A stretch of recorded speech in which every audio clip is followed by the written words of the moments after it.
से आप सभी लोगों का स्वागत है मेरे चैनल पे। तो आज के इस वीडियो में मैं बात करूँगा एक साइकोलॉजी पॉइंट पे। आज मार्केट भी बंद है, तो मैंने सोचा साइकोलॉजी पॉइंट डिस्कस करते हैं।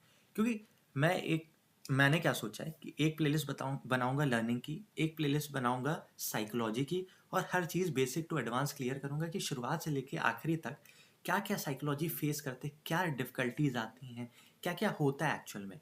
तो वो सब डिस्कस करेंगे धीरे-धीरे। तो इस वीडियो से वो साइकोलॉजी का वीडियो भी स्टार्ट होने वाला है और फर्स्ट वीडियो आपके सामने है। मैं अभी इसमें डिस्कस करूँगा, ठीक है? और भी मैंने बहुत सारा प्लान किया है, तो धीरे-धीरे वीडियोज़ आते जाएँगे और आपको सब पता लगता जाएगा। पर इस वीडियो का एजेंडा क्या है?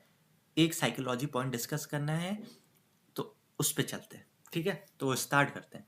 तो अब इस वीडियो का एजेंडा है ये, जो मैं आपके सामने लिख रहा हूँ। लर्निंग,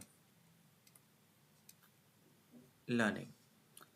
एक आपने बहुत बड़ा कोट सुना होगा, first learn then L gets removed, then you earn, है ना? First learn then earn. मतलब कि जब आप लर्न कर लेते हो ना, तब जाके एल रिमूव होता है, फिर आप अर्न पे आते हो, है ना? तो ये आपने कहीं ना कहीं तो सुना ही होगा, मुझे लगता है ना? तो इसी पे बात करने वाला हूँ। मैंने सोचा कि इसको ही डिस्कस करते हैं। पहला सबसे इंपॉर्टेंट साइकोलॉजी पॉइंट क्या है? आदमी जब मार्केट में आता है तो होता क्या है एक्चुअल में? तो आदमी, अब मैं दो एग्जांपल से समझाता हूँ, ठीक है? अब इसको ध्यान से समझिएगा। एक है ए, पर्सन ए, एक है पर्सन बी, ठीक? दोनों मार्केट में आए 10,000 लेके, है ना? दोनों मार्केट में आए 10,000 रुपीज़ लेके। ए ने क्या किया? मार्केट में आया, उसने 10,000 बिना कुछ सोचे समझे लगा दिया। बिना कुछ सोचे समझे मार्केट में लगा दिया और उसकी एक्सपेक्टेशन बहुत ज़्यादा है। उसने कहा 10,000 लगाया तो एटलीस्ट 50,000 में बन जाए, है ना? एटलीस्ट 1 लाख बन जाए। ऐसे एक्सपेक्टेशन होते हैं क्योंकि ऑप्शंस में क्या है, कुछ भी पॉसिबल है और ये हो सकता है। ऐसा नहीं कह रहा नहीं होता, हो सकता है। पर वो पहले दिन आया और यही एक्सपेक्टेशन लेके आया, डायरेक्टली मार्केट में कूद गया, बिना कोई प्रैक्टिस, बिना कोई लर्निंग, बिना कुछ सोचे समझे उसने ये करा, ठीक? अब क्या हुआ? उस दिन एक्सपायरी थी मान लीजिए, या फिर ले लेते हैं कोई भी डे था, एक्सपायरी नहीं ले रहे, कोई भी डे था, उसने यही एक्सपेक्टेशन से मार्केट में उतरा और ये पैसा उसका सारा चला गया। इवेंचुअली वो लॉस बुक किया उसने जाके उस दिन। अब क्या हुआ? अब उसके में क्या आएगा? एंगर आएगा, फ्रस्ट्रेशन आएगा। फिर वो क्या करेगा ना, अब इस लूप में फंस जाएगा, इससे बाहर नहीं आ पाएगा। क्योंकि उसने देखा है बहुत लोगों को पैसा कमाते हुए, तो वो सोचेगा यार मैं क्यों नहीं कमा सकता? तो जब भी उस पर पैसा आएगा वो मार्केट में लगाएगा, कमाने के पर्पज से, कमाने के पर्पज से। तो वो क्या कर रहा है? वो लर्निंग कर ही नहीं रहा है, वो सिर्फ क्या कर रहा है? अर्निंग के पर्पज से आ गया है, डायरेक्टली अर्निंग पे आ गया है कि वो बस मार्केट से पैसा कमाना चाहता है, जल्दी जल्दी जल्दी। तो उसने एक क्विक रिच स्कीम बना ली है मार्केट को। उसने ये नहीं सोचा कि मार्केट एक्चुअल में चलती कैसे है, उसकी साइकिल समझी नहीं, कुछ नहीं समझा। वो बस अर्निंग के पर्पज से मार्केट में घुस गया है और वो यही चीज़ कर रहा है, इस लूप में फंस गया है। तो इवेंचुअली वो कभी पैसा नहीं कमा पाएगा और यही 95% लोग कर रहे हैं मार्केट में। आंखें बंद करके ट्रेड लेते हैं एक एक्सपेक्टेशन के साथ और वो पूरी नहीं होती, तो कल भी यही करते हैं और इवेंचुअली उनकी कैपिटल कभी बचती नहीं है। और जिस दिन वो ट्रेड आती है उस दिन उन पे कैपिटल ही नहीं होती है, उस दिन उन पे कैपिटल ही नहीं होती है, क्योंकि उनने कैपिटल फालतू के डेज में वेस्ट कर दी।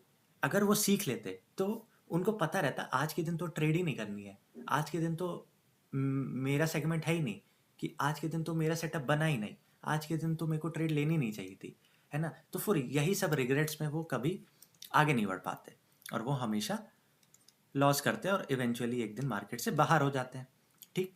तो ये मैंने समझाया आपको पर्सन ए का केस, ठीक है? अब हम समझते हैं पर्सन बी का केस। रुकिए थोड़ा सेंटर में ले आता हूँ इसको मैं, पर्सन बी के केस के लिए। अब पर्सन बी भी मार्केट में आया 10,000 रुपीज़ लेके, ठीक?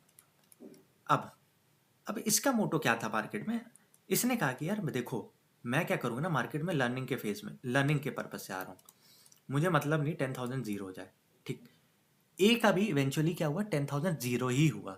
पर बी ने भी यही कहा कि कोई नहीं 10,000 जीरो होगा। पर ए का क्या हुआ? 10,000 आता था जाता था, है ना? आया गया, आया, फिर 10,000 आया मान लो, फिर जीरो हो गया।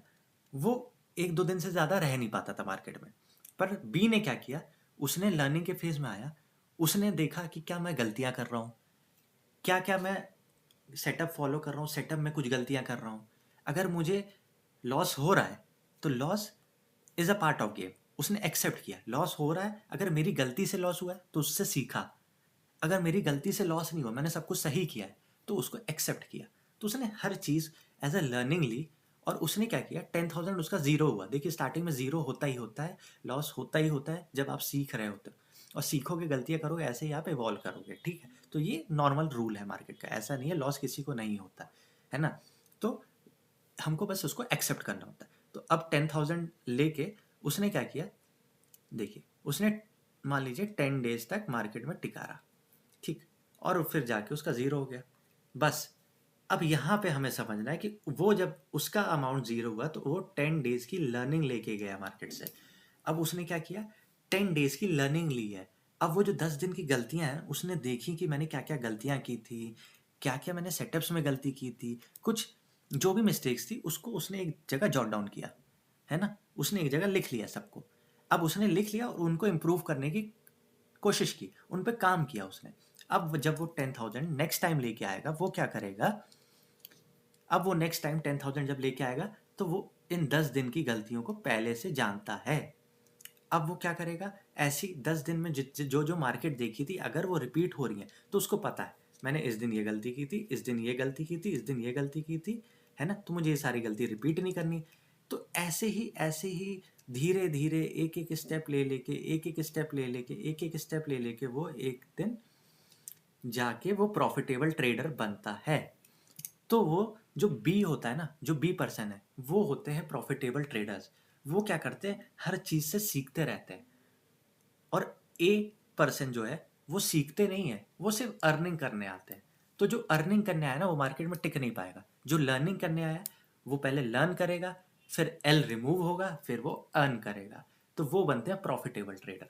तो मैं इस वीडियो में जो आपको मैंने बताया ना लर्निंग, तो learning is very important. Learning ही सब कुछ है मार्केट में। आपको मार्केट को ना सीखने के पर्पज से देखना चाहिए कि पहले मैं सीख लूँ हर चीज़, है ना, सीखता रहूँ। और देखिए सीखने का सबसे बेस्ट एग्जाम्पल क्या है ना, मेरे हिसाब से कैपिटल आप कम से कम लेके आओ, है ना। कैपिटल आप कम से कम लेके आओ फर्स्ट, है ना। कम कैपिटल में आओ और डायरेक्टली मार्केट में जाके सीखना शुरू करो। आपने कुछ भी सीखा उसको मार्केट में जाके इम्प्लीमेंट करो, है ना। क्योंकि अगर आप जानते हो लाइव मार्केट में नहीं जाओगे तो आपको पता ही नहीं चलेगा उस वक्त मेरी साइकोलॉजी क्या चल रही थी। क्योंकि जो चार्ट्स बन चुके होते हैं ना, या फिर कहते हैं ना पेपर ट्रेडिंग कर लो, पेपर ट्रेडिंग कर लो, मुझे नहीं लगता पेपर ट्रेडिंग करनी चाहिए, है ना। ये मेरा व्यू है ना। लोगों का व्यू डिपेंड कर सकता है पर्सन टू पर्सन, पर मेरा व्यू यही है कि पेपर ट्रेडिंग नहीं करना चाहिए। उसमें रियल साइकोलॉजी पे आप कभी आ ही नहीं पाते हो। पर जब आप डायरेक्टली मार्केट में जाके इंप्लीमेंट करते हो ना चीज़ें, तो आपकी रियल साइकोलॉजी, रियल माइंड काम करता है, रियल इमोशंस फ्लो होते हैं, तो वहाँ जाके आप सीखते हो। तो कम कैपिटल लेके आओ और डायरेक्टली मार्केट में जाके उसको इंप्लीमेंट करो। लॉस होगा कोई दिक्कत नहीं, पर लॉस आपको उतना ही लेना है जितना आप झेल सकते हैं। इसीलिए मैंने कहा कम कैपिटल ले आओ। अगर आप 2,000 लेके आए मार्केट में तो ज़्यादा से ज़्यादा 2 ही हज़ार जाने वाला है ना। अगर 2 लाख लेके आए तो 2 लाख जाएगा तो आपको बहुत दिक्कत होने वाली है। तो आपको समझना है कि आपको कितना लॉस ले सकते हो। तो आप मान लो 1 लाख लेके आए मार्केट में, 1 लाख आपने अकाउंट के बाहर रखा। मैंने कहा 5-5 हज़ार मैं मार्केट में लाता रहूँगा, सीखता जाऊँगा, अगर ज़ीरो होगा कोई दिक्कत नहीं। तो आपने 1 लाख एक बार में ज़ीरो नहीं किया, 5-5 हज़ार में डिवाइड कर लिया। तो सोचिए आप कितना ज़्यादा लर्निंग ले सकते हो मार्केट से, है ना। और आपने कुछ समय तक ये चीज़ कर ली ना, तो आप अर्निंग के फेज़ में आओगे ही आओगे। क्योंकि देखिए मार्केट हमेशा रहने वाली है। मार्केट या वॉर हो या कुछ हो, मार्केट खुली रहती है। मार्केट कोविड में भी खुली थी, कुछ भी हो जाए मार्केट तो रहेगी रहेगी। मार्केट से बाहर कौन जाएगा, जो अर्निंग करने आए हैं खाली। हाँ, अर्निंग सभी करने आए हैं। बस मैंने बताया ना, फर्स्ट लर्निंग देन अर्निंग। तो इस वीडियो का एजेंडा आई होप आप सभी को समझ आया होगा। तो इस वीडियो को बहुत ध्यान से समझिएगा, अपने दिमाग में उतरने दीजिएगा, है ना। क्योंकि इस वीडियो का एजेंडा बहुत ही इंपॉर्टेंट है। तो मैंने क्या बताया, फर्स्ट लर्निंग, ठीक, first learning, then we remove the L, then you come on the earning part, ठीक। First learning then earning. तो इस वीडियो का एजेंडा यही था, यहीं से शुरुआत हुई थी, यहीं से एंड हुआ। तो आई होप आप सभी को ये साइकोलॉजी वीडियो बहुत अच्छा लगा होगा, है ना। अगर अच्छा लगा है और आपने ये पूरा वीडियो देखा है तो एक लाइक तो ज़रूर बनता है। उससे मुझे मोटिवेशन मिलता है अगला वीडियो जल्दी लाने के लिए और बहुत सारी रिसर्च के साथ लाने के लिए। तो thank you for watching this video. Thank you very much.